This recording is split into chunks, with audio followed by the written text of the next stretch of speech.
Please make sure you are election ready before the close of registration on October 14th. Fairfax County and Prince William will be using new election equipment this fall. We have registration and absentee request forms available, and candidates have materials at the table outside. The format. Candidates have all agreed to the rules, and will be introduced based on the number randomly drawn from this bag, starting on this side and ending over here. Please hold your applause to the end. Candidates will deliver a timed 5-minute introductory remark with 30 seconds and 50 seconds and stop sign alerts. Our timer is Leslie Vanderveer and Marc. The question and answers start after all candidates have completed instructions. We are covering 2 congressional districts simultaneously. Response time is 2 minutes. We will rotate the order for answering questions. Candidates do not need to answer every question or use their full 2 minutes. Succinct, please. Volunteers will provide index cards and collect them. If asking an oral question, please wait for the microphone so the question and the reply can be captured on tape. All questions should be brief and specific, and only one question at a time. We want to cover a variety of topics. We will have time at the end to allow one-on-one time with candidates and for volunteers to clean the venue. We will start with a first question after the opening statements, and Mr. Redpath will be the first.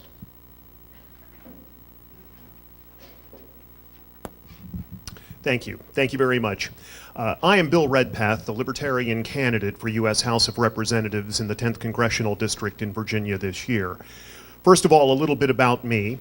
I have been a Virginia resident for 29 years. I have a bachelor's degree from Indiana University and an MBA from the University of Chicago. As a civilian, I am a business appraiser. I am a certified public accountant in the Commonwealth of Virginia. I'm also a chartered financial analyst. I'm an accredited senior appraiser in business valuation with the American Society of Appraisers, and I also have a business valuation designation from the AICPA. If you remember me previously as a candidate, you've got a good memory. I was the Libertarian candidate for governor in 2001, U.S. Senate in 2008, and ran for this office, 10th District U.S. House, in 2010. And I want to thank the League of Women Voters for having me participate in this forum. Unfortunately, there are other organizations that aren't as welcoming as the League of Women Voters and the various sponsors of this debate. I was excluded back on September 3 by the Fairfax County Chamber of Commerce from a forum, as were Dianne, Blais, and Brad Eickholt, who are also candidates in the 10th Congressional District. And there's a debate coming up this coming Wednesday, September 24th, with the Loudoun County Chamber of Commerce, where we've been excluded from the debate.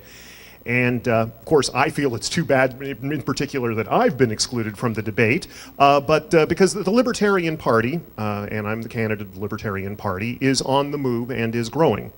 This year, Rob Sarvis is our candidate for U.S. Senate, and we have 7 candidates for U.S. House of Representatives around the state, including Marc, Harrold, whom you'll hear from shortly, and that is a record for the Libertarian Party of Virginia. In fact, the Libertarian Party candidates for U.S. House of Representatives have earned over 1 million votes nationwide for the U.S. House in 6 of the last 7 U.S. House elections.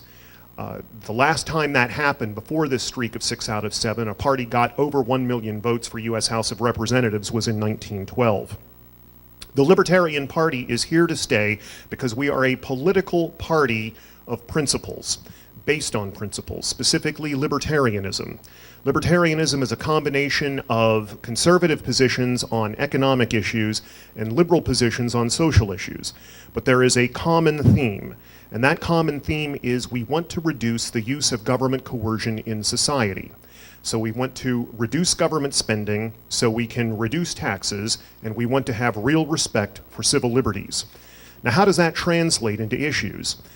First of all, I want to cut government spending. Specifically, I'll name names.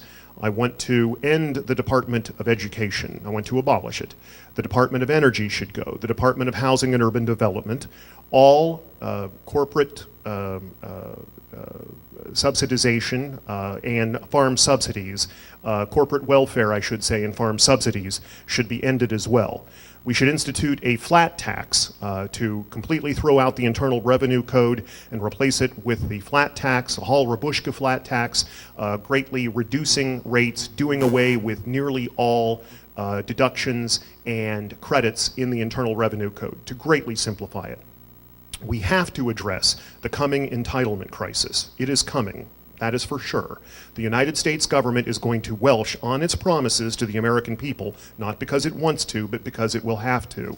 Specifically, I support the Cato Institute's 6.2% plan for Social Security to protect people over the age of 55, but to allow younger people to invest their 6.2% Social Security tax in private investment accounts. And by the way, you have no property rights in Social Security. There are no property rights in Social Security, and we need to allow younger people to establish investment accounts so they have property rights in their retirement savings.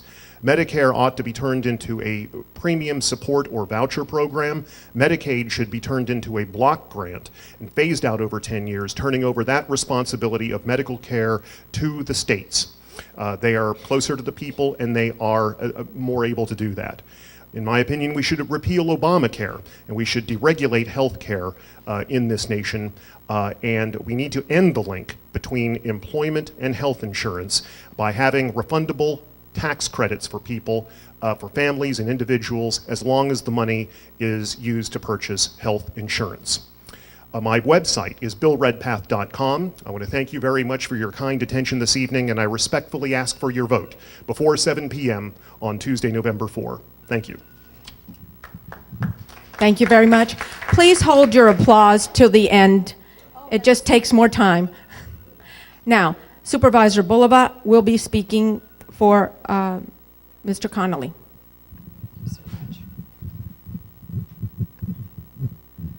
Thank you so much. I appreciate the opportunity to speak to you this evening on behalf of one of my favorite politicians, one of my favorite friends, Gerry Connolly. And let me first say thank you to the League of Women Voters for hosting these debates and these forums. It is really important that this opportunity is made available to people.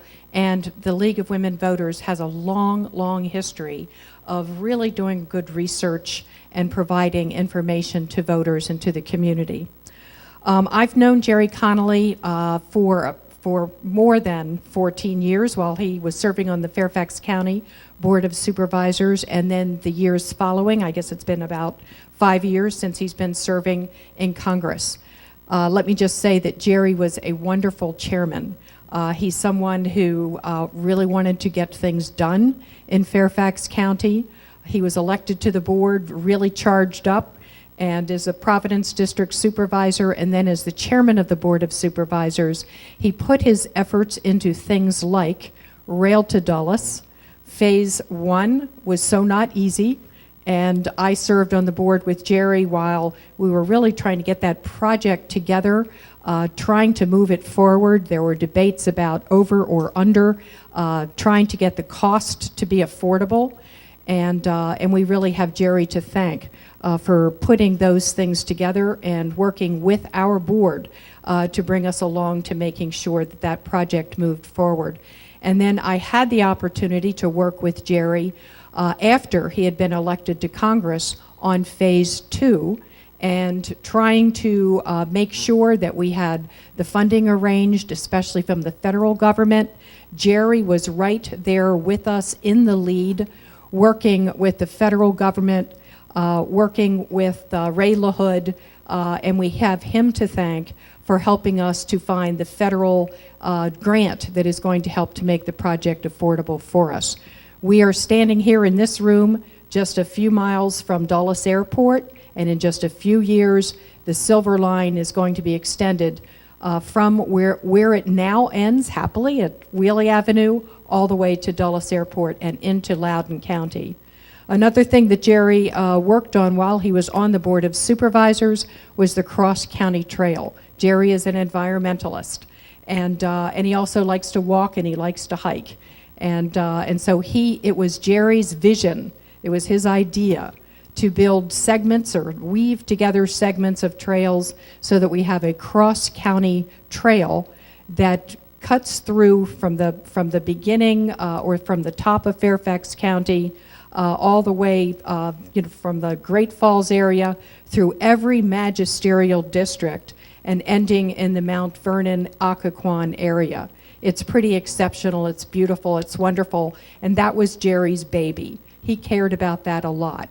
And he, as an individual, can't just get one thing done himself. He needs to work with the Board of Supervisors, the rest of the board, in order to get the funding approved and get the plans approved for that.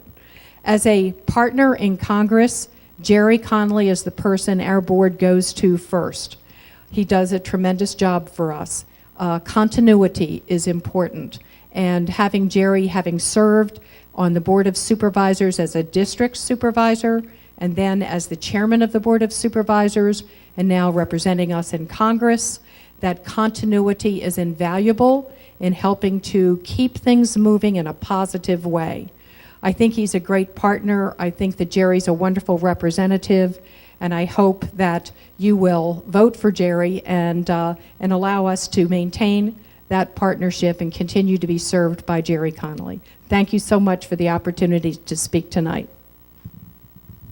Thank you. Okay, next, Mr. Harrold.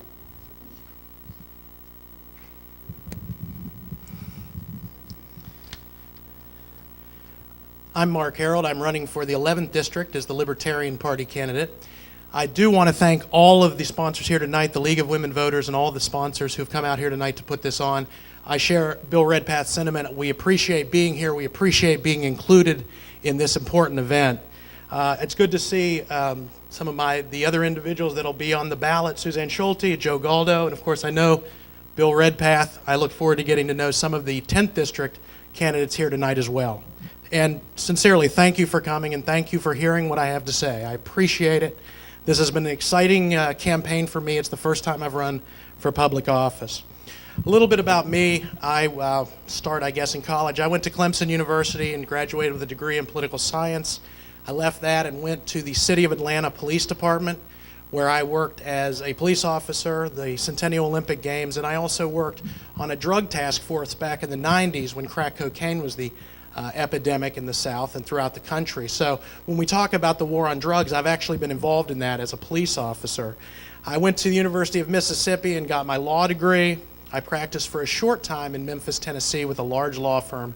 And then I accepted a teaching position back at Ole Miss, or the University of Mississippi, working with the National Center for Justice and the Rule of Law, and I spent about 6 years studying search and seizure, Fourth Amendment, especially as it applies to digital devices and digital evidence. And during that time, with the increase in technology, I became very concerned about the surveillance state, and it's not so much what technology is meant to do, it's what it can do when it's exploited later on.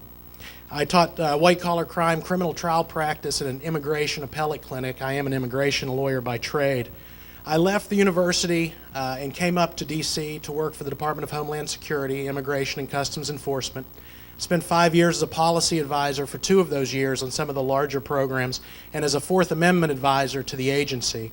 And then 3 years I was a prosecutor in immigration court in removal hearings where individuals had been put into removal proceedings to be removed from the United States. I left last year. I decided to leave the Department of Homeland Security, become a small business owner. I opened a small law firm. It's very small. It's just me. And it's called the Harrold Firm, and I don't have to add any names or worry about whose name goes first because it really is just me. There's no one else. It's just me. There's no staff. There's nobody else. And that's been interesting with the campaign trying to divide everything up. But I can say as a small business owner, when we talk about tax simplification and regulations at each level, how hard it is. People ask me, and I just said I have a solo practice, but really it's me and the government. I have a partner, and it's the government. It takes me a lot of time. I spend about as much time adhering to regulations, occupancy certificates, and a lot of the tax information I have to get in, especially early in the year, then sometimes I have not enough time for my clients. I do now, as the Harrold firm, I represent individuals in deportation proceedings. I'm on the other side of the coin. I'm a defense attorney in immigration court. I do work on what we call T visa cases, which are human trafficking cases, on a pro bono basis. So tonight, as I gave introductory remarks last time, I only had 3 minutes, and this time I have 5 minutes. And I think we're going to go through a lot of important issues, and I don't ever think that elections should just be about checklists and issues, that sort of thing. Of course, you're going to vote for people who agree with you on your important issues. But I wanted to provide a little bit of not just background of what I would want to accomplish as your congressman, if you're in the 11th, but also the approach I would take to each issue. I think that we need to stop using our military as an international police force and stop using our police as a domestic military. I think the Department of Defense should be only defense. I think that we would achieve better security through focus if we focused on defense and the constitutional mandate, the standing Army, the standing Navy. Obviously, the Marines weren't around at the beginning, and there was no Air Force because, well, there were no planes. I would stop the drug war. From my experience, it's very damaging, and if we get questions on the drug war, I'll go into all the reasons it's very damaging. Rein in the NSA. Domestically, our military is limited from a very old concept of posse comitatus. The domestic military has a very limited function here domestically. I think we need the same thing for all of the intelligence agencies. We need a clear distinction about, who can do what. Looks like I'm running out of time a little bit. I also talked tonight about simplifying the tax code, term limits. I pledged to serve only 2 terms. I don't think there should actually be a retirement program from the legislature because I don't think it should be a career path, but I pledged to only serve 2 terms. If you're interested in term limits, I'm going to end this, and I will be able to get to most of my issues because I know what I'm going to talk about is important and that a lot of the questions that you'll ask. Thank you very much. Thank you. Okay, Miss Dianne Blais. Hi, I'm Dianne Blais of the Independent Green Party. And the Independent Green Party has 3 mottos, which you can see if you go to their website, which is vote, join, run, us, us. And the 3 mottos are more candidates, less apathy, more trains, less traffic, fiscally conservative, socially responsible. The Greens want a better world with peace and justice, now and in the future.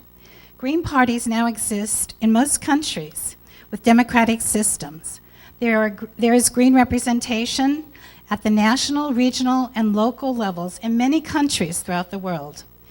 Greens were against the war in Iraq and Afghanistan and want no further military aggression there or in any part of the world. The first candidate for president of the Green Party in the United States was Ralph Nader in 2000. Jill Stein was the presidential candidate in 2012, and she probably will be in 2016. She was at the Climate Change March in New York City this past weekend. GP.org, which is the website for the Green Party, has a lot of information about the Green Party, including the 10 key values and its platform.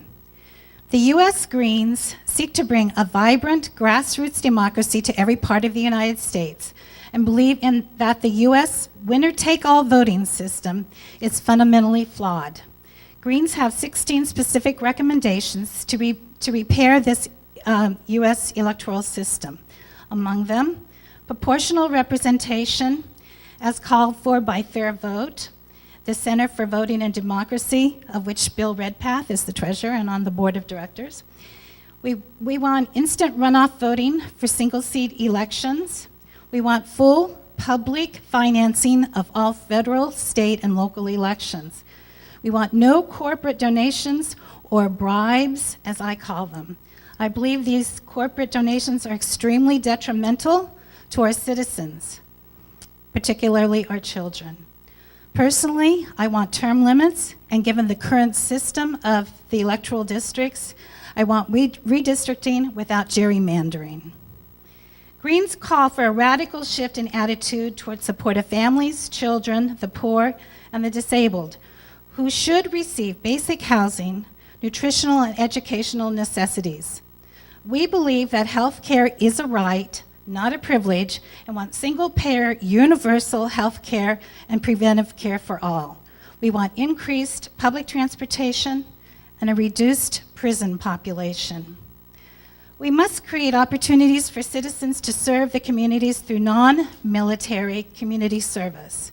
We advocate the formation of a civilian conservation corps to work on the environment. I have been interested and active in politics most of my life. I'm running for Congress so that we can do better, our country can do better, in so many areas, and I want to try to make that happen. I am honored to be the independent Green Party candidate for Congress, and would be honored to be your representative in Congress. I'll end by repeating the 3 mottos of the Independent Green Party. More candidates, less apathy, good. More trains, less traffic. Fiscally conservative, socially responsible. Okay, thank you so much. Thank you. And now Mr. Brad Eickholt. Sorry. That's okay. Good evening. My name is Brad Eickholt. I'm the independent candidate in the 10th District of Virginia. And first and foremost, I'd like to thank the Sully District Council, the League of Women Voters of the Fairfax area and Prince William area, the AARP, and the Coalition of Asian Pacific Americans of Virginia for co-sponsoring this event. And as November approaches, I would like to ask you not to focus on the differences between the Republican and the Democratic candidates, because we have heard all of those differences 1,000 times before. So I would like you to think about what's the difference between John Foust and every other Democrat who's already in Congress, or Barbara Comstock and every other Republican. And then decide, do you want your representative to be just one more voice screaming across the partisan divide in Washington, or do you want somebody whose goal is to try to build consensus and actually get some things done? That's my goal. So the reason I'm in this race is because I, for one, have had enough. I've had enough of the partisanship, I've had enough of the fighting, enough of the political gamesmanship, enough of the divisiveness. And most of all, I've had enough of listening to the two parties wrestle for control of Congress. Well, I'm running to remind them that they don't control Congress, they work for Congress, and Congress works for us, the American people. I'm running to show them that I'm not the only one. I want to show them that we have all had enough. So starting right here in the 10th District of Virginia, we, the people, are going to take back control of our government. We're going to show them that we are not as divided as they like to tell us that we are, and that we can elect an independent-minded candidate who is not beholden to their party money. An independent candidate who can make up his own mind about issues and not be told by the party how he's going to vote.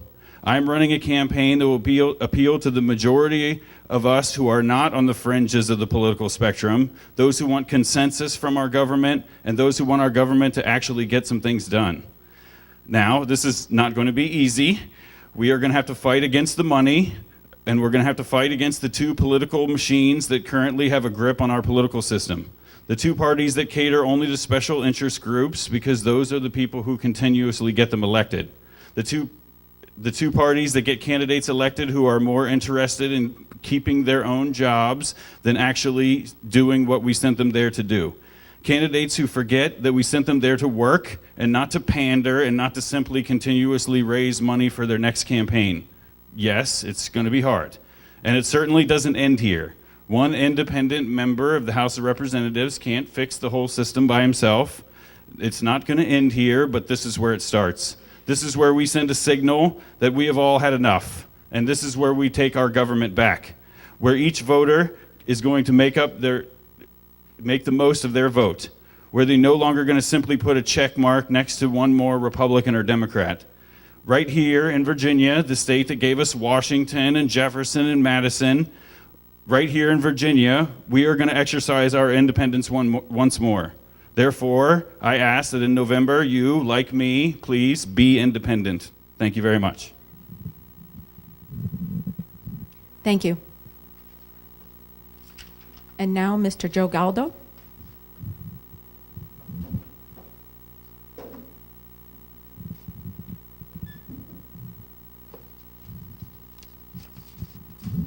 Good evening, and thank you for taking the time to be here tonight, and thanks to the League of Women Voters and the other organizations who organized this meet and greet.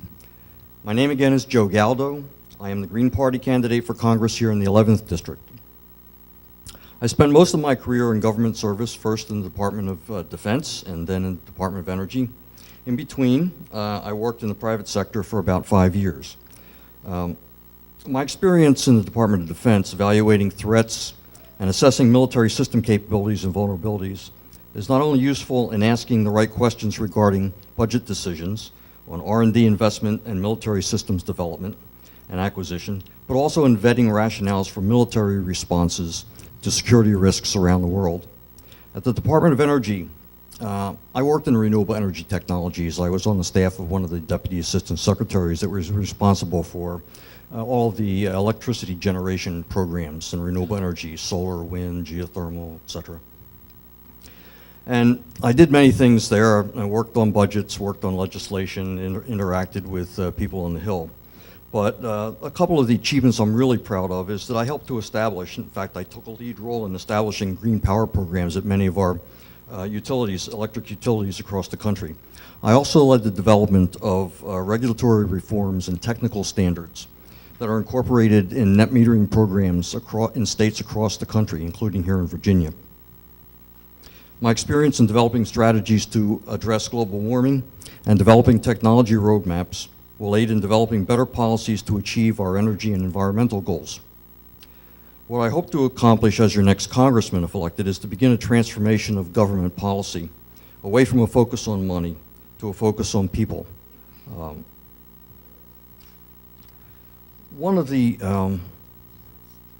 think there's an important issue that I'd like to spend some time talking about right now, and that is our involvement in Iraq and Syria. It's basically our use of interventionism, preventive war, and global projection of military power as substitutes for effective diplomacy and rational foreign policy. In fact, we really don't have a foreign policy these days. Congressional approval of the President's plan to provide arms and training to Syrian rebels into Iraq risks our being further drawn to their civil and sectarian conflicts, and also risks significantly expanding military spending at a time we can at least afford to do so. Not only will this escalation of our military involvement in the region increase our budget problems, but I also believe the President's plan is ill-conceived and destined to fail, and will actually hurt our national security. The reasons are, it is well known that Syrian rebels are joining or cooperating with ISIL and have been providing ISIL with US-supplied weapons. Putting more weapons and military material into their hands will only enhance ISIL's capabilities. The promise made that no U.S. ground troops to engage in combat is either misleading or a prescription for failure. Most military experts, if not all, will tell you that ground forces are necessary to win a war, and without them we will not be able to achieve our objectives. Then there is no end game. Okay, suppose we were successful in eliminating ISIL, what then? I mean, we're leaving a vacuum, the same situation that allowed the extremist group to begin and grow in the first place.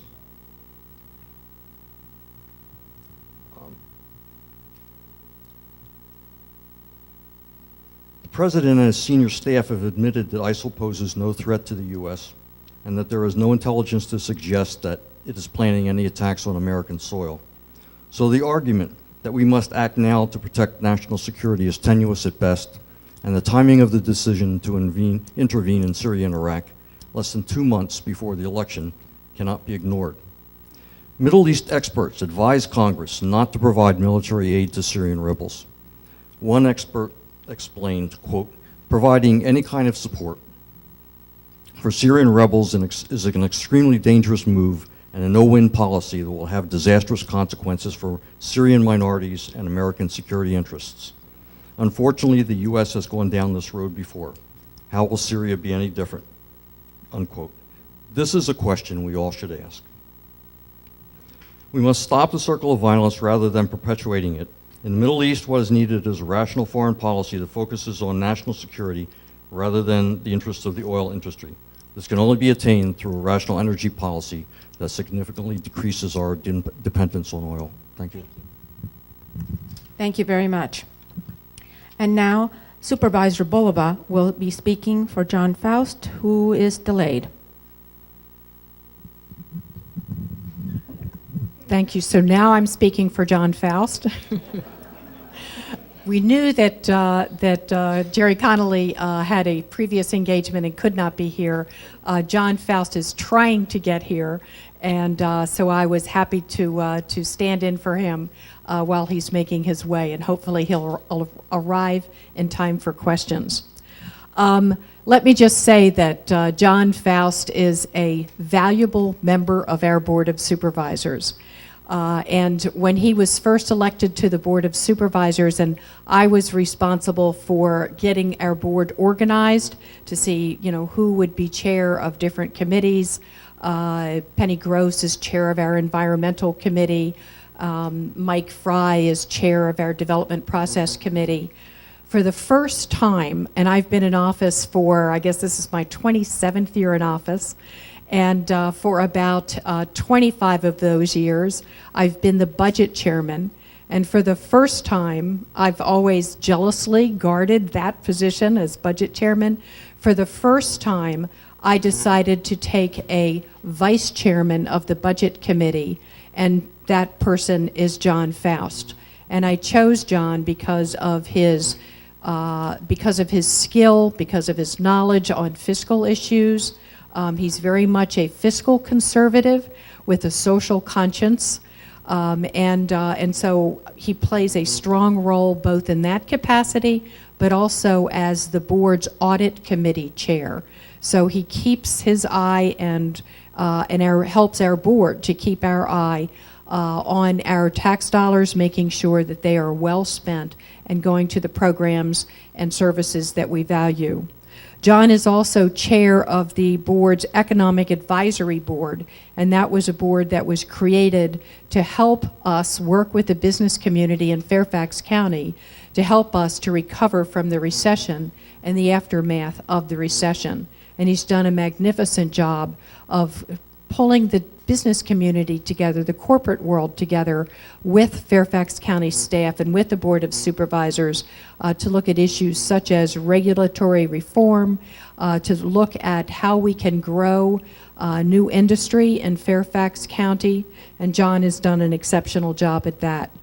Lastly, let me just say, when John was elected as the Drainesville District Supervisor, usually that is a person who is elected to that district serves usually one term.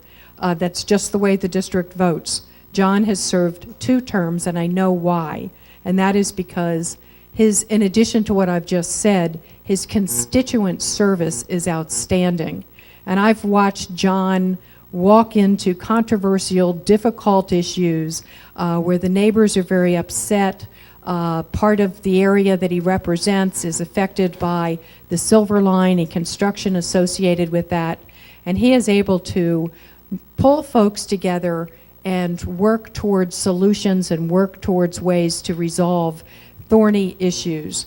And that is a real skill. Whenever something comes to the Board of Supervisors that has to do with the Drainesville District, I always know that it's been vetted and worked out, and that John has been there and has been representing his constituents. It is a skill, it is a gift, and I think, so why am I recommending John for another job other than on our Board of Supervisors? I'm recommending John and endorsing John for Congress because I think that those skills that I just talked about are things that will serve us well in Congress. And to have John Foust and Gerry Connolly working together on Capitol Hill, I think will be a lucky day for for all of us in Fairfax County. So I hope that both Gerry Connolly and John Foust have your vote on Election Day. Thank you so much. Thank you very much. And last but not least, Suzanne Scholte. Thank you very much. I do very much appreciate the opportunity that the League of Women Voters has given us all to speak to you tonight. as well as the Asia Pacific Council, and the AARP. I am running in the 11th Congressional District of Virginia, and I think Sharon Bulova just underscored why we need to send a woman to Congress from Northern Virginia, because she's covering for two people. Blessings to you, I think. But I am not a politician. This is my first time running for office. And I'm going to tell you a little bit about my background and why I decided to run for Congress. I've been running a foundation called the Defense Forum Foundation. It's a nonprofit foundation that does programs on Capitol Hill, on defense, foreign affairs, and human rights issues. And we look at different threats to the United States and bring people together to discuss how to protect and preserve America. And I can proudly tell you that we did a series recently on China, and I can tell you proudly that we had people from Nancy Pelosi's office and Ted Cruz's office there. So we bring all the parties together to focus on what needs to be done to protect America. But in running this foundation, I expanded its mission some years ago because I realized that all the countries that are a threat to the United States of America are also, without exception, threats to their own people. And I decided to get also involved in promoting freedom, democracy, and human rights abroad. And as a result of my work in particular in two areas of the world, Asia and Africa, I've been awarded the Seoul Peace Prize, the Sanders Peace and Social Justice Award, the Walter Jedd Freedom Award, and on Saturday an award from President Obama for my work. And I decided to run for office because I was at the swearing-in ceremony recently for a young woman whose family I had rescued. In my work in Asia, I've been especially involved with the people of North Korea and have been helping the refugees that are escaping and trying to rescue people from being victimized by traffickers. And I was at the swearing-in ceremony for a young lady who escaped with her mother and sister from North Korea and had the opportunity to watch her being sworn in. And at that particular swearing-in ceremony, there were hundreds of people being sworn in from all over the world, and they were becoming American citizens that day. And the judge said, "We're not required to do this anymore, but I'm not going to swear you in until I tell you this. I want to tell you what makes America exceptional." And he began to talk about the fact that we were a country with a constitution, with written rule of law, that we were a country that had a free enterprise system.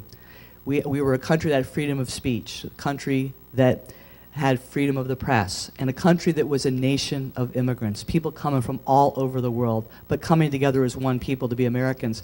And as I was listening to this judge talk about American exceptionalism to these new American citizens, I realized that a lot of those very concepts are under threat right now. I'm very worried about our country. I'm very worried about the divisiveness in Congress, about the inability for people to work across party lines to get things done. And that's why I decided to run for Congress. I have a very unique background. In all the work that I've done, I have worked with Democrats. I have Democrats that are supporting me. I'm running as a Republican. But because we see the things that need to be done as Americans. And I believe Brad talked about the fighting in Congress is just, it's terrible. It's toxic. It's toxic, and it's hurting us. We have more businesses closing in America than are opening since the Depression. We have people that are losing their health care. We have so many problems that we're facing. We have veterans, 25 to 30 veterans are committing suicide every day because we're not meeting the promises we made to our veterans. There's terrible problems that are going on in our country, and I believe that if we can come together as Americans to address these problems, that we can solve them if we end this bitter partisanship. And I want to just underscore a couple of quick examples. The Affordable Care Act. The Americans in poll after poll after poll were concerned about the fact that we had fellow citizens that didn't have insurance. The whole point of addressing this was to take care of those folks. It wasn't to upend the whole system. And this is an example of what happens when one party railroads something through. We've never had a major social change, whether it's Social Security, whether it's welfare reform, where only one party voted for it. And that's why we're having the problems we're having today. The same thing goes with the sequester. This was never supposed to happen. These terrible cuts that cut the meat of our defense and have put us vulnerable. Another example. Thank you. Thank you. We're trying to keep to a tight time schedule. So we will start, we've already got some questions. We will start with a question. What are your ideas for responsible solutions for Medicare's adequacy and solvency? Mr. Redpath.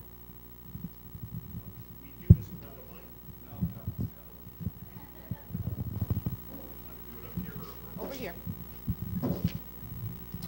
Adequacy and solvency. One thing is for sure, if there aren't changes to Medicare pretty soon, it's not going to be solvent. That's for sure. I mean, even when the economy is doing pretty well, it's not doing great, but it's not doing too terribly right now. But even now, when it's doing pretty well, we're running a $500 billion a year budget deficit. So I think that what needs to happen is we need to make Medicare beneficiaries more responsible for their spending patterns, because if they don't have some financial skin in the game, they're not going to be smart medical consumers. That's why I'm calling for benefit support through a voucher program. Might have to be means tested ultimately. We don't know where this is going to go. If you look at the projections for the Congressional Budget Office, the next 4 years or so, the budget deficit isn't too bad, but it begins creeping up again starting about 2018 and continues going up from there under the projections from the Congressional Budget Office. So I think that we need to, and one thing we need to do that we've got to change is, right now, if somebody wants to get out of Medicare, they have to give up their Social Security benefits too. That's crazy. It's absolutely insane that is, and that's not even a law, it's an administrative ruling that's been upheld by the courts. That has to change. We need to set up a Medicare system where, again, voucher support, using vouchers, some sort of premium support, and incentivize Medicare beneficiaries to be smarter consumers with the government's money. Thank you. Mr. Harrold?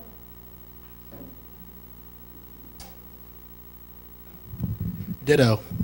No, I mean, really, Bill and I have talked about this a lot. It's a very important issue, but I agree.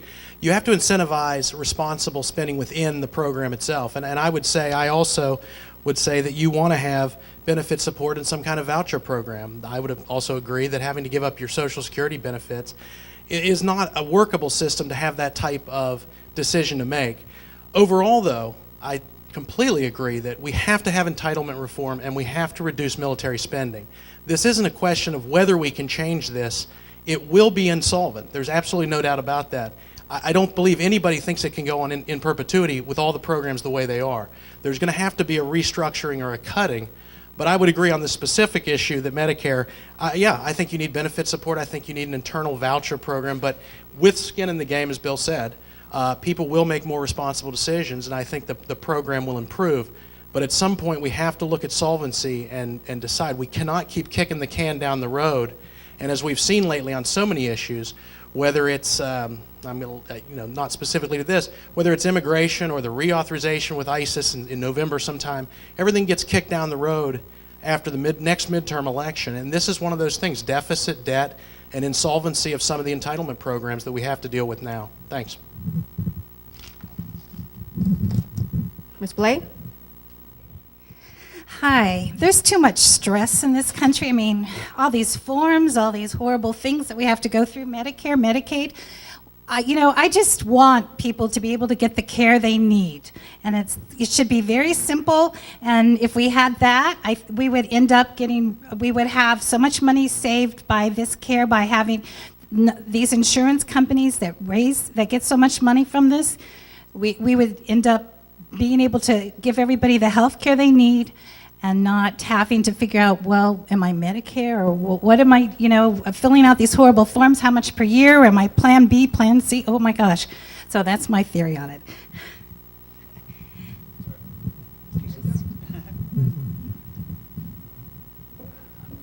I do agree with the gentleman about means testing Medicare. I think that is one of the things that needs to be done to keep the system solvent. But honestly, I think the main thing is just action. The two parties just need to come together and actually get something done and stop treating entitlement reform as the third rail of politics. It's not that hard. Just come together and trust the voters that you can explain why you're doing this and what you're doing and why it's fair for everybody, and the voters will understand that. So there are solutions out there. I think there is a bill in Congress that is just sitting there because no one wants to touch it. So the short answer is they just have to come together and get it done. Thank you, Mr. Galdo.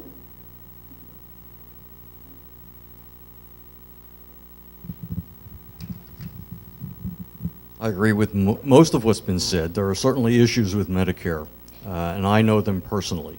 I'm retired from federal government, and I have federal health insurance, Blue Cross Blue Shield, and Medicare, because if I give up one and one of them goes away, the one I have, then I won't be able to get the other one back. Or if I give up my federal policy, okay, and just have Medicare, I've opted out of my federal health insurance and won't be able to get it back. If I opt out of Part B Medicare and try to get back in, it'll cost me a fortune because every year my premiums would go up. Okay, so that is a no-win situation for me and for Medicare, because now I'm paying the same premiums for my Blue Cross Blue Shield that I would if I didn't have Medicare. I'm paying for Medicare premiums, and Medicare is paying the bulk, okay, of my expenses, my medical expenses. So that's, you know, it just doesn't make sense how Medicare is set up and how the federal government is managing health care. The other thing is we need to bring down the cost of health care. We need to expand our system of public clinics, and we need to use nurse practitioners more, okay? I mean, it's not just making less use of specialists, making less use of doctors. Nurse practitioners do a wonderful job, and we just have underused them. And well, that's some of what my thoughts are on Medicare and health care. Thank you. Remember, you don't have to use your entire 2 minutes. Okay, Ms. Scholte. Well, first of all, I have to say that this is part of a bigger term problem that we have to address, and that is that we need to get more people working, that we're really at a tipping point, and we need to be faithful to people that have paid to the system, and whether that's federal entities or veterans that I mentioned, and fulfill the promises that we've made to people that have paid into the system.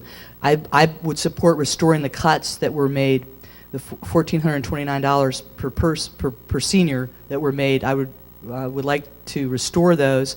I do believe that the main issue that we're having right now is we don't have enough people working, paying into the system that can support the benefits that have been promised to folks. I do believe we absolutely have got to address entitlements. But remember, entitlements, people are entitled to those entitlements because they paid into the system. So you don't change the rules on people, federal employees who have paid into the system. They were promised those benefits. And in most cases, people that work for the federal government took a job that paid less because they understood that they were going to have these benefits when they retired. But in addressing entitlement reform, we need to realize that people are living longer, people are working longer, and that for those entering the system now, we should raise the retirement age, and in that way help to be able to have the funding that we need to support these programs, whether it's Medicaid, Medicaid, or Social Security. I also believe that the way to begin getting more people paying in the system is to simplify the tax code and bring about tax reduction. Thank you. Now we go to our second question, and we'll begin with Mr. Harrold. Okay. Do you support the new Voting Rights Act legislation now proposed in Congress?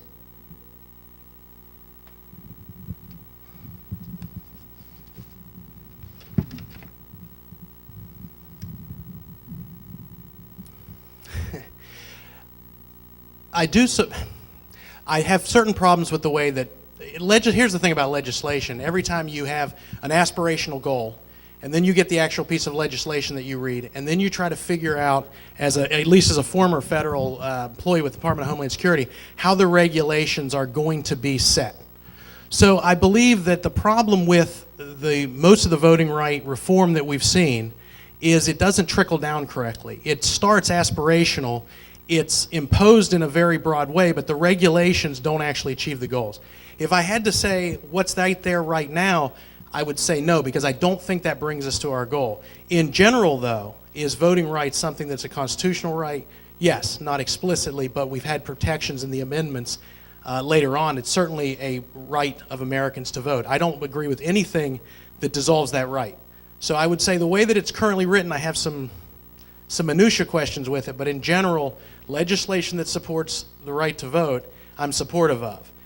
Small practices that we have, I'm not for a voter ID. I'm not for having to show ID at the polls. I think some things can, especially along racially disparate lines, discourage votings, whether that's long lines and different things that they do. As far as most of those problems in a realistic sense are going to be taken care of at the registration point. But on the day voting, I would say, no, I don't support that. So I would say the act as written, I think, has some problems, but I do believe that there are certain protections that can be legislatively achieved to protect people's right to vote. Thank you. Ms. Blais, same question. Well, I hate to say it, I don't know exactly what what the bill calls for, or so I guess I have to say that I, will pass on this because I just don't know exactly what it says. Okay, thank you. Okay, Mr. Galdo. Okay, Ms. Scholte? No, I'm not sure. You're talking about voter ID? No.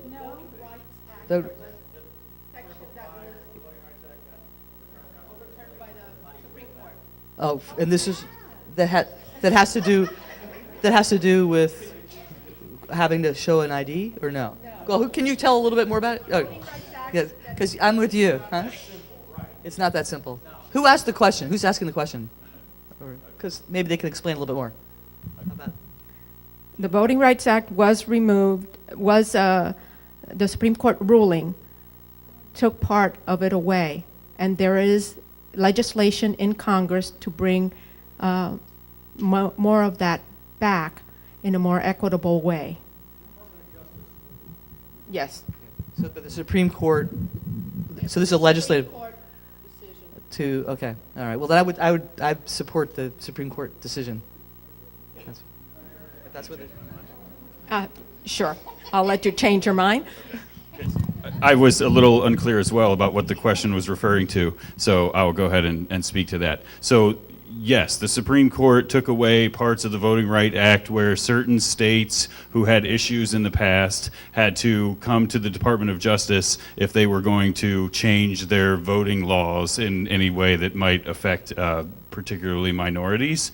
I thought that was a terrible decision to say that, for the Supreme Court to take that away, to say that racism is over in the United States is ridiculous, and you can see it right after the decision came out. You get states like Texas and other southern states who are passing the very laws, the voter ID laws and those type of things that are exactly what the law was meant to prevent. So if there's legislation to put it back in there, then I would be for that legislation. Thank you.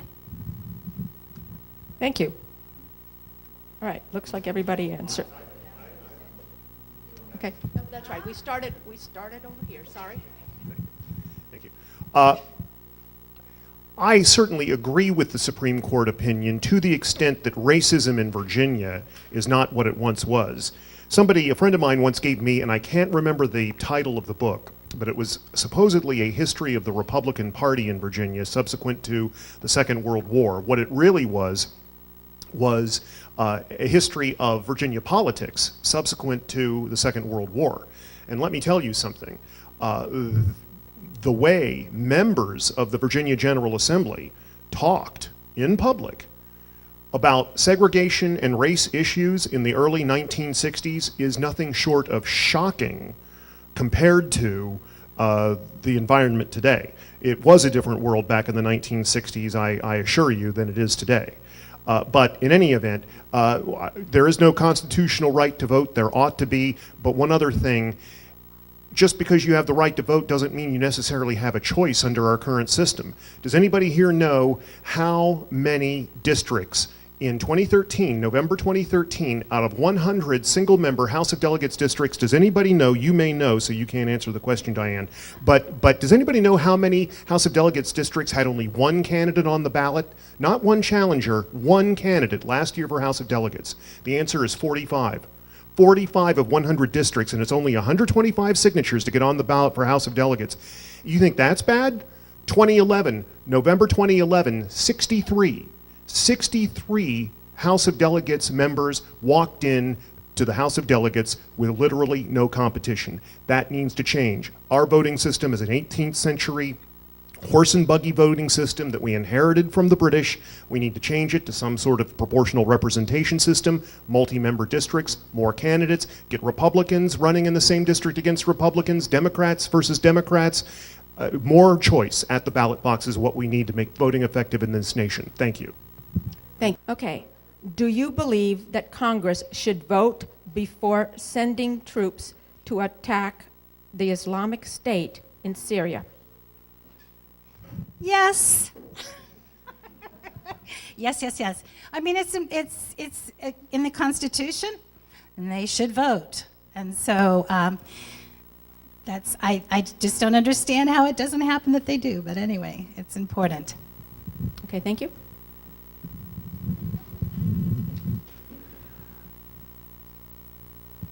Constitutionally speaking, we are not declaring war against ISIS, so from that standpoint, I would say they don't need to vote on it. Practically speaking, I think it's a good idea because we want to send a message to our country and the world that we are unified in what it is that we are going to do over there. So I think they should vote for it, and I think, you know, they're using the previous vote on the war on terror to attack Al Qaeda is kind of the reason why they can do this, and I think that doesn't cover it. So I think if they're going to give the president, you know, the ability to attack ISIS, I think they should vote again. So yes.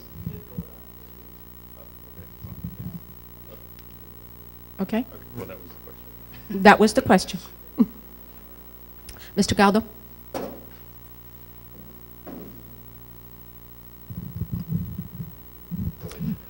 Okay. In my opening remarks, as I said, I disagree with the vote that Congress took to provide aid and training to the Syrian rebels and to get involved again in Iraq, because and I certainly think that if we are to go ahead with airstrikes, that Congress needs to declare war, or essentially do something, take a vote to allow the president to do that as well. I think we are, since 9/11, we have been abandoning a lot of the Constitution, like due process, okay? Assassinating Americans overseas, even if they are terrorists, I mean, they're not guilty till they're convicted in a court of law, okay? Especially if they're not involved in specific activities at the time, okay, against the U.S. government or our people or assets overseas. Okay. The reason I am against going into Syria and Iraq is because it's a very complex situation. There's a civil war, and there's also sectarian feuding going on. Who allowed ISIS to get started? If you want to talk in terms of Wall Street, the venture capital money that allowed them to start up their business, okay, came from Qatar, Kuwait, and Saudi Arabia. Some of the same folks that were involved in getting Al Qaeda started. So, I mean, who are we fighting? We don't know who the rebels are and who ISIL is these days because they're all cooperating. Just a day or two after the president made his announcement, the French press reported that the two sides actually came to an agreement to cooperate. Thank you. Mr. Foust finally joined us. Good evening, everyone. Apologize for being late, but really appreciate the opportunity to be here. Yes, I definitely believe that Congress should have that vote. I'm very concerned that Congress seems to be delegating its responsibility to all of us. We elect Congress, and I think they have an obligation to take positions on issues, and I point to sequester as an example, the IPAB as part of the healthcare reform. Congress just tends to they seem to be an observer too often these days, and I think it's our obligation to have the debate in Congress. That's where it belongs, and make these types of decisions. So that's my position. Thank you. Thank you very much. Scholte? We have a traffic jam. I was going to say yes. So that's my answer. I think Congress should vote. All right. I like short answers. Very quickly. Now we go to something that's been in the news. This will be short as well. Yes, the founders decided that war should be a committee decision. It definitely should not be up to one person. The president should be able to react to attacks quickly, but something like this should have been debated. I would have voted no, but definitely Congress needs to reclaim the war power in this nation, that's for sure. Thank you. Mr. Harrold? Yeah, I would also say yes to this. I think they have at this point. I think they were basically dragged kicking and screaming into doing it. Some New York Times editorials and some of the law professors that got together and weighed in on this. I don't think that Congress wanted to vote on this right now, but I do think that they have to. Under the War Powers Act, there would be a deadline to decide whether to stay or leave prior to the midterm elections. And the one thing about, I understand constitutionally it's correct that when you're not invading a sovereign nation state, you don't technically need a declaration of war the way that we've interpreted those provisions of the Constitution of the past. But that becomes a very self-fulfilling prophecy because, of course, we decide who are nation states and who are not. We unilaterally decide whether to recognize a nation state. The other question I would ask in this is, and I agree, I would have voted no. I do not think we should, I don't think there's an imminent threat at this point. I think it's a regional problem.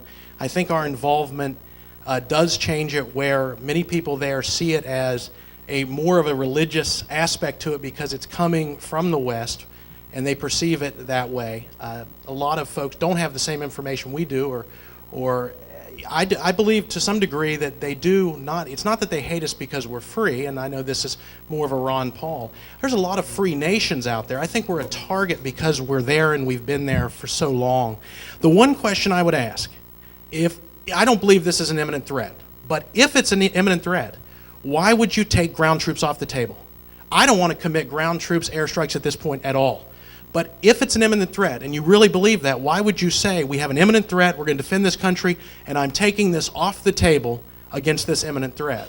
That doesn't make sense to me. Thanks. Thank you. Okay, we will start with Mr. Eickholt. Recent press reports commented on thousands of unaccompanied minors apprehended crossing the southern border that have been relocated to our area. Do you support seeking federal funds to compensate county and regional costs related to this?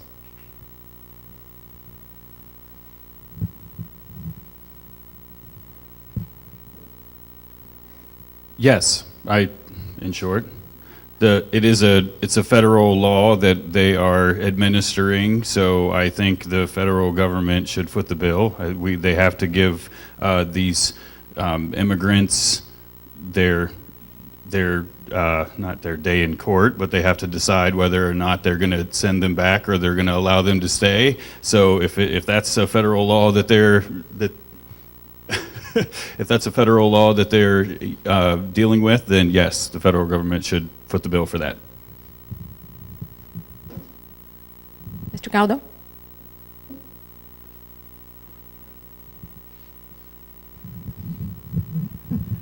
Yes. For all the reasons Brad gave. But, you know, this is a larger issue than just taking care of 50,000 or so minors that have come across the border. We have to deal with the problem in Mexico and Central America.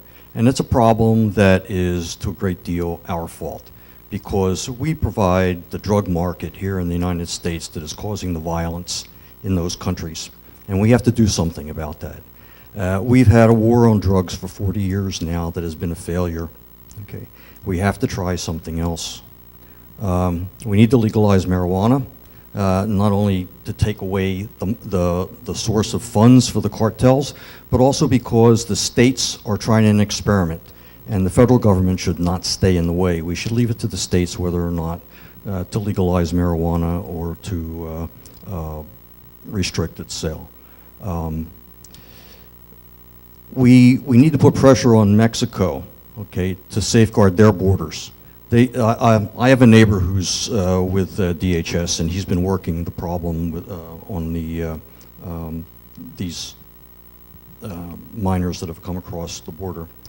And he says that Mexico patrols their southern border with the Central American states and countries, and those that are coming across the border that want to stay in Mexico, they keep out of Mexico. The ones that are transiting Mexico to go to the U.S., they let through, okay? Mexico is not a good partner on this issue. So there are a number of things that we need to do besides just housing, taking care of the migrants, the immigrants that cross the border without authorization while they're here. So. Thank you. Mr. Foust?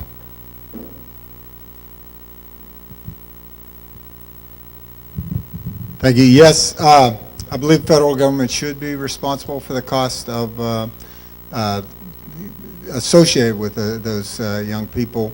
And in fact, the Fairfax County Board of Supervisors at our last meeting on a bipartisan basis unanimously adopted a position directing the chairman to write to the federal government and make that specific request. There's, you know, it's a big country.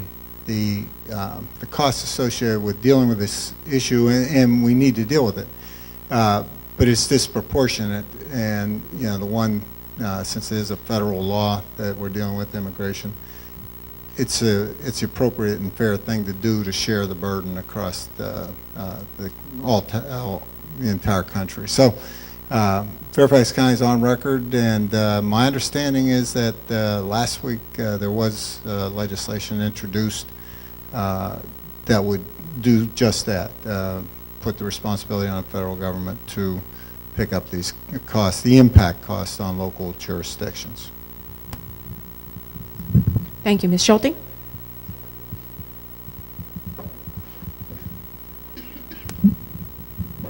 Yes, I absolutely believe that we need to get reimbursed. Virginia had a disproportionate number that came into our state, but I also think we need to, I think Joe mentioned this, we need to address the problem of people crossing our border illegally. And there's a number of things we need to look at. First of all, the fact that people are coming here because they've given up hope in their own countries. And it's because of the chaos and the drug cartels and the problems that these countries are facing. I don't think legalizing marijuana is going to stop that. We need to do more to export technologies to help the law enforcement agencies in those countries like Guatemala and El Salvador, where the drug cartels are making the environment unsafe for people. But we also need to secure our border. The idea that we're not capable of securing our border is wrong. We have the technology and the ability to be able to do that. That's something the administration should be working with the governors of the states to secure our border, because we cannot have open borders in a generous welfare state and expect our country to be able to continue.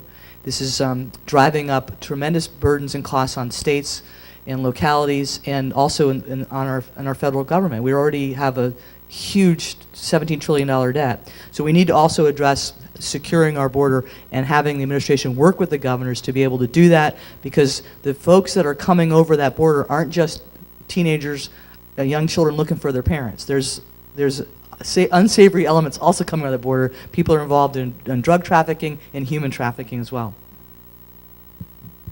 Mr. Redpath?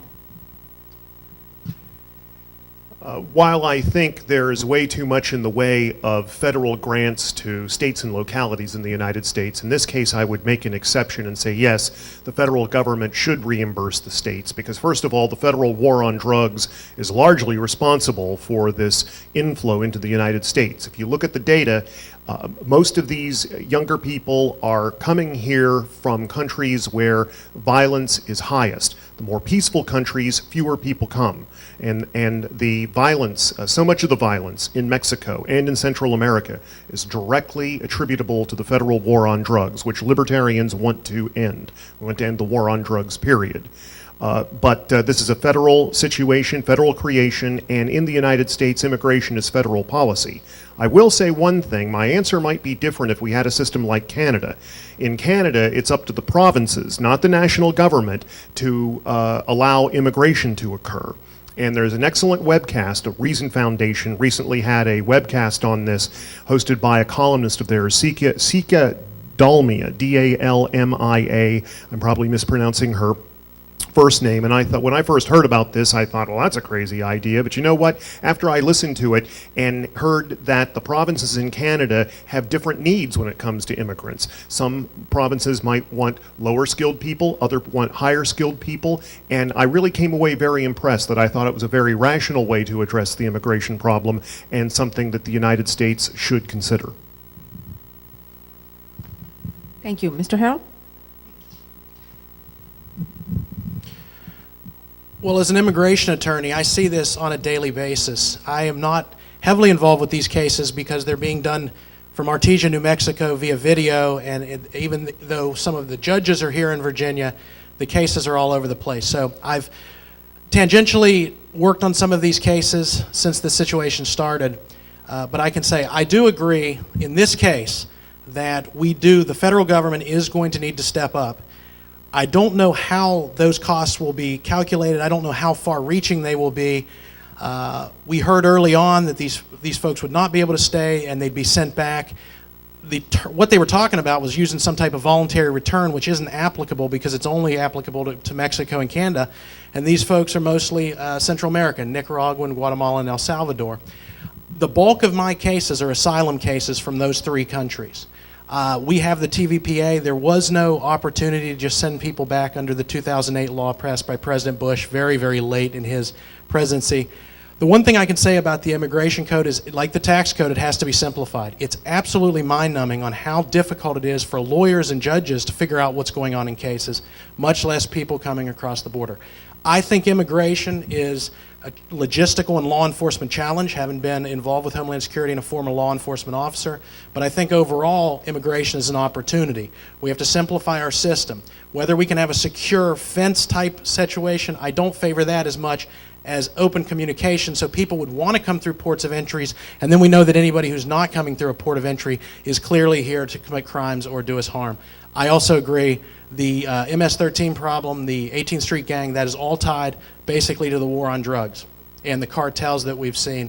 So I deal with this every day. I think the federal government is going to have to step up. The last thing I'll say is I think an intermediate step to make this simpler would be that these children, at least minors, get the equivalent of public defenders in immigration court. They do not get that right now. Thank you. Okay, we've heard a lot about the National Football League in the last few weeks.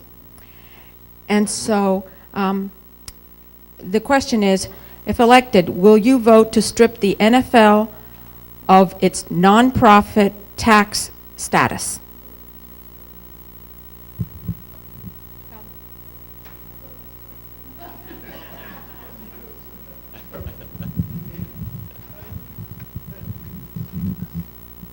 Yes. Okay. They're all out to make money. Why shouldn't they pay taxes? Okay, when you have athletes that are making millions of dollars a year, you know, and this is a big business. If if they're running a club, if the owners are running a club that doesn't make money, I mean, fine. But there's so much revenue from TV rights and cable rights. I mean, yes, they should be paying taxes. Mr. Foust? Now, we're talking about the National Football League, not individual clubs. The National Football League.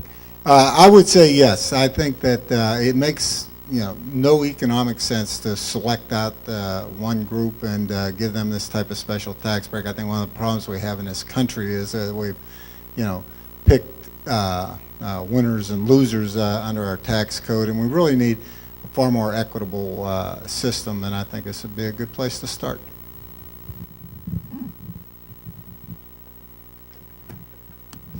Yeah, I have to tell you, I don't know if I can answer that. Is it qualified as a 501c3?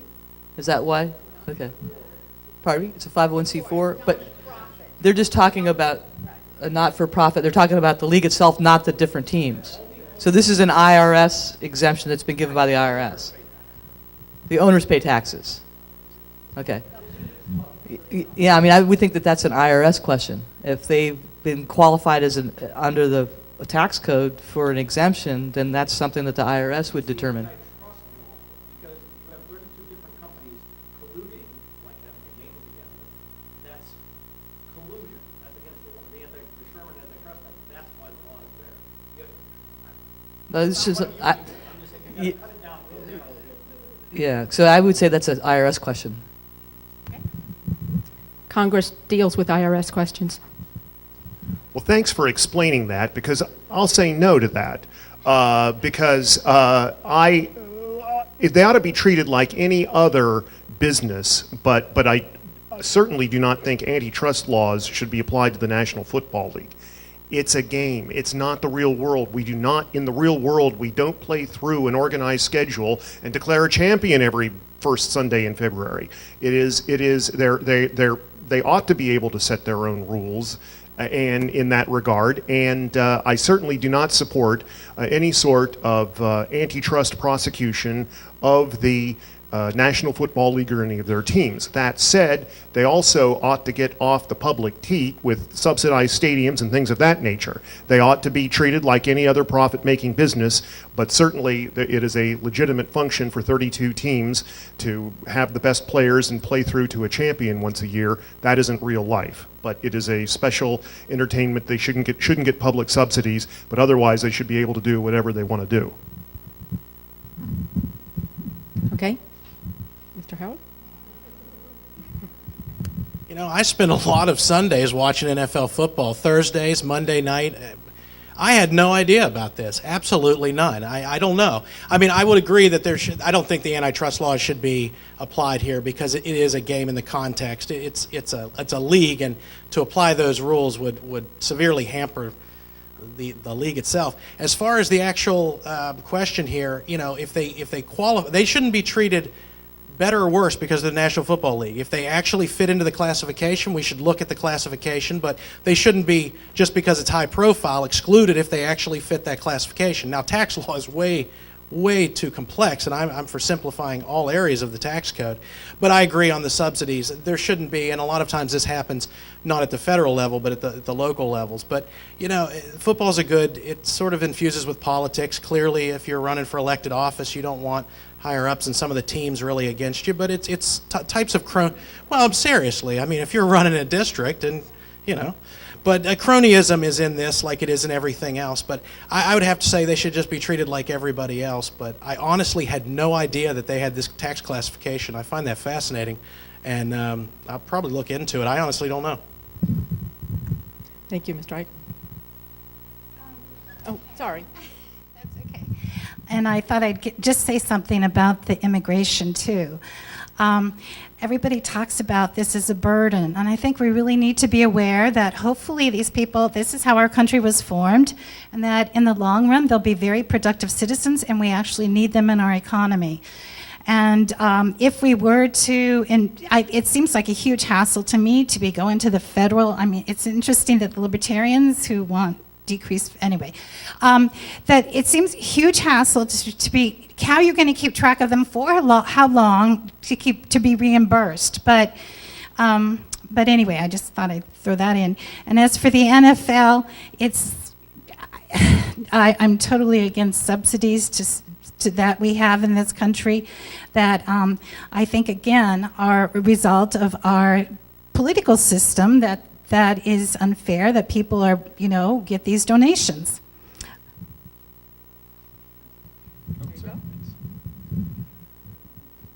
So we're getting a lot of yes or no questions today. So yes, I think they should remove their nonprofit status, because I think that's ridiculous.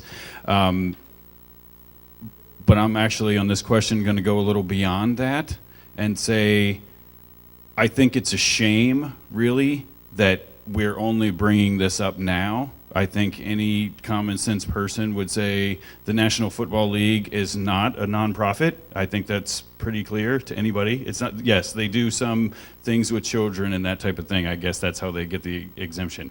But it's not. And the only reason we're even discussing it is because there's a huge spotlight on the NFL right now. And beyond that, all of us, or even half of the people who are running, didn't even know before this recently came up that they were getting this type of a deduction. And so for me, my number one issue is taxes. If I could fix one thing, I agree with all of the people on my right here that the tax code needs a complete overhaul. It needs completely to be simplified. I agree with the flat tax and perhaps a consumption tax if we want to go on top of that. But the reason I want to do it is because we should be collecting taxes fairly across the board. And we should all know what the guy next to me or the business next to me or what the NFL is paying in taxes. It's fair. Collect the taxes fairly. That's what I want to do first. So once we start collecting the taxes fairly, then we can all talk about how we want to spend the money. But first and foremost, I want to know that I'm paying the same percentage of my income in taxes as the billionaire or trillionaire or whoever else. And unless you have a flat tax, that's the only way you're going to know that for sure. Thank you. Okay. We're going to take, does anybody in the audience have a question that they would like to ask that they did not submit a card? Okay. Hold on.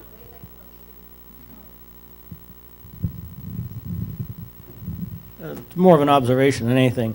I just received a fundraising letter from a candidate, and the entire second page was a bunch of platitudes and creedocors for their party, and the other party is the devil incarnate. And not once, and a lot of straw men, I mean, privatizing Social Security. Who? Yeah, never mind. Your party, your literature, when you go out to the voters, please explain the difficulties of each of the issues instead of just saying, my party says this and the other party is evil. Can't you do that? Okay. That was not a question, so, but you would like, does anybody, well, do you want to answer that? Because yeah, it's his turn. The question is, why can't you do that? Why is it so simplified to be, they're evil, vote for me? And with a bunch of platitudes with very simplistic issues, pro-abortion, anti-abortion, immigration, it's black or white, which is nonsense. Yeah, I think you're probably talking about direct mail that you're receiving. Yeah. Criticize his direct mailing. Yeah. Yeah, usually the standard has become that there's citations on there. You can't get it all on a direct mail piece. But I think most candidates, most of the organizations have pretty substantial websites where you can go to get, more detailed information. And I certainly know that, we answer a lot of questions when people have them. It's just, I think, to communicate on the type of opportunities that we have to communicate, which are very small pieces of paper or 30 seconds on a television commercial. It's hard to tell the whole story, but you know, I know my campaign, and I'm sure everyone here is, you know, wants to get more of the message out, and will, you know, entertain or present on the websites. It's just as obvious to us as it is to you that, you know, it's tough to really communicate. I personally love talking about issues, and you know, I'm sure, again, most of us are wonks, or we wouldn't be here, but we're very limited in the communication opportunities. Okay, let others answer the question. Okay. Ms. Scholte?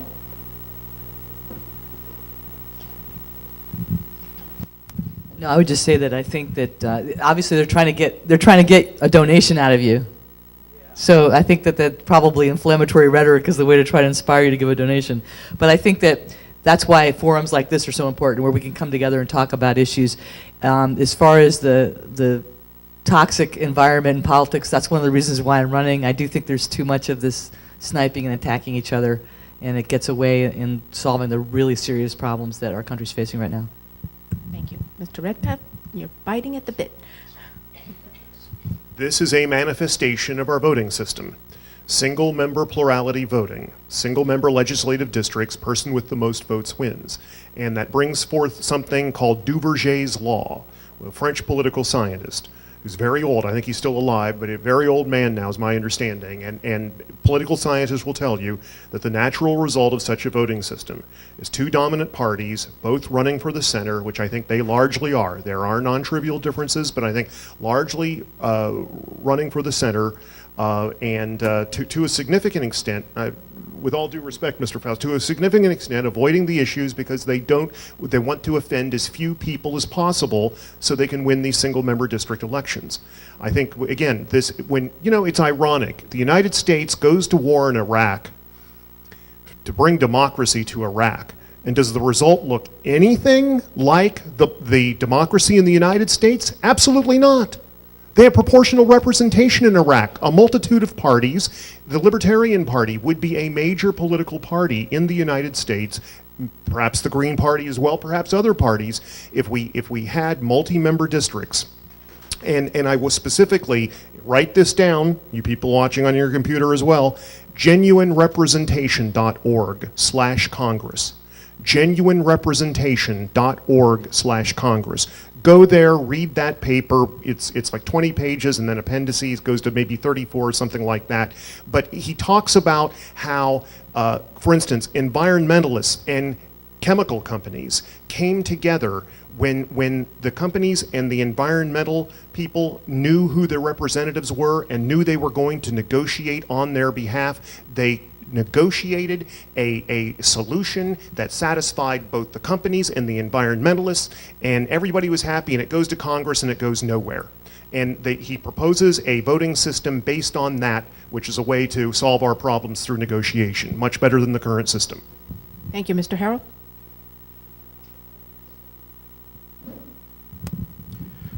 Well, I agree that the type of voting we have, sometimes it's easy to get somebody to vote against your opponent as to get them to vote for you. I don't know the specific mailing. I haven't done any mailings. It's not in my resources to do direct mailing.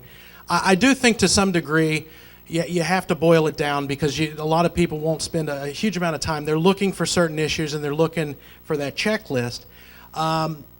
As far as my own campaign, I got some advice pretty early on, right when I decided to run, basically, and I've adhered to this.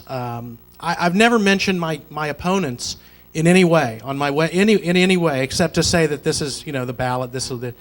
I've never done that. I think that everyone. I've had the pleasure to meet Suzanne Scholte several times, and Joe Galdo. I have not had the pleasure to meet Congressman Connolly.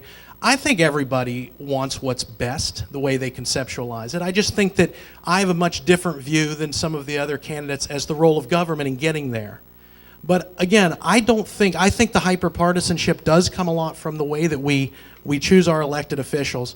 But I do believe that we need to get rid of that. A lot of that has to do with what's been found to work. In other words, the audience, the consumer of political mailings, whatever it is, they've done the studies and people say, we're only going to look at it for this long.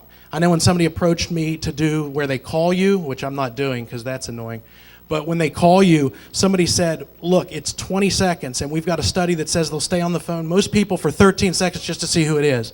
I think the consumer drives this sort of race to the bottom advertising.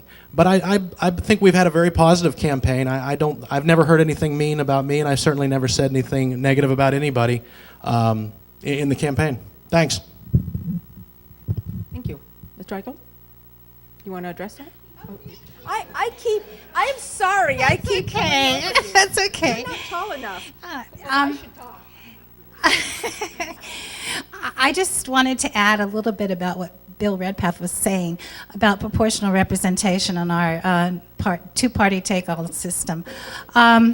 There are only 3 democracies in the modern world that don't have a legislative body that has a proportional representation, and I think that speaks. And the other two are like Congo or some. Anyway, anyway, so I think it's important that we could represent all our different views, and if we did that, we would all get along. And I don't have any blurb either, so I just wasn't. Okay, I'm going to apologize here first because you touched a nerve with me. And with all due respect to Mr. Foust, the number of times I've heard the word right-winger makes me want to start smashing my head against this podium. I think one of the main problems is that not enough moderate voters come out and vote in primaries. So what happens is we get stuck with the most liberal and the most conservative candidates, and so half of the electorate doesn't see either one of them as representing their views, so they don't vote. I think in the last non-presidential election, about 40% of the voters voted in this district. Yes, granted, there was a 30-year incumbent against, couldn't even tell you who, but because we don't vote in primaries, we moderates don't vote in primaries, they don't care about us. All they want to do is get the most conservative in their bases out to vote. That's what they want to do. And they're trying to get as many of them as they can. And for some reason, I don't know why, this type of thing works for that type of thing. And us moderates, if we decide to come out and vote, we hold our nose and we pick the lesser of 2 evils. And then we end up splitting our vote. So we don't bind together and say, well, we're actually going to just elect a moderate who actually represents our views. We just defer to the 2-party system. So, hey, hopefully we can change that. And I know on my rack card, it doesn't mention anyone else but my stance on issues. So that's how I'm running my campaign as well. Thank you. Thank you. Mr. Galdo?